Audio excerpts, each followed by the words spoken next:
Istri Jepang Soekarno selain Dewi, kisah tragis Sakiko Kanase.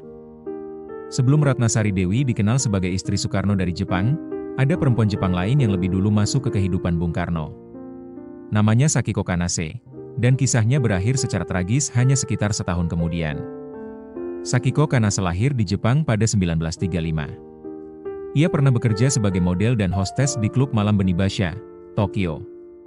Menariknya, tempat itu juga pernah menjadi tempat kerja Naoko Nemoto, perempuan yang kelak dikenal sebagai Ratnasari Dewi Soekarno. Pertemuan Sakiko dengan Soekarno terjadi di Kyoto pada 1958. Saat itu, Soekarno sedang berada di Jepang dalam rangka kunjungan kenegaraan, sementara perusahaan Jepang, Kinoshita Sansho, tengah membangun hubungan bisnis dengan Indonesia. Melalui lingkungan perusahaan tersebut, Sakiko diperkenalkan kepada Bung Karno, di mana hubungan mereka kemudian berkembang. Pada akhir 1958, Sakiko kemudian dikirim ke Jakarta.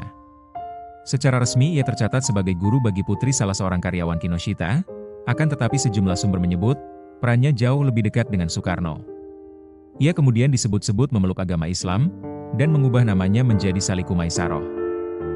Menurut sejumlah sumber, hubungan tersebut kemudian berujung pada pernikahan pada 1958 atau awal 1959.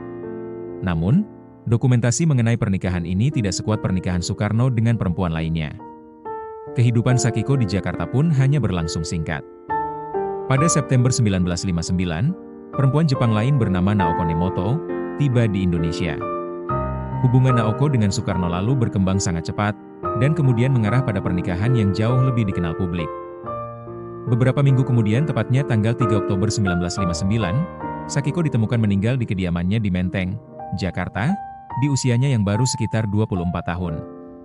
Sejumlah sumber menyebut, kematiannya sebagai bunuh diri, dan mengaitkannya dengan tekanan emosional akibat hubungan Soekarno dengan Naoko. Ketika Sakiko ditemukan meninggal, Soekarno sendiri tengah berada di Bali bersama Naoko. Jenazah Sakiko kemudian dimakamkan di Blok P, Jakarta, namun, pada tahun 1977, makamnya dipindahkan ke Jepang oleh konsulat Jepang, atas permintaan orang tuanya dengan bantuan seorang pengusaha di Jakarta. Kisah Sakiko Kanase akhirnya tenggelam di balik nama besar Soekarno dan Naoko yang kelak dikenal sebagai Ratnasari Dewi. Padahal, Sakiko Kanase adalah perempuan Jepang yang lebih dulu hadir dalam kehidupan Bung Karno, walaupun pada akhirnya, kehadirannya di kehidupan Bung Besar hanya untuk meninggalkan cerita yang singkat dan tragis.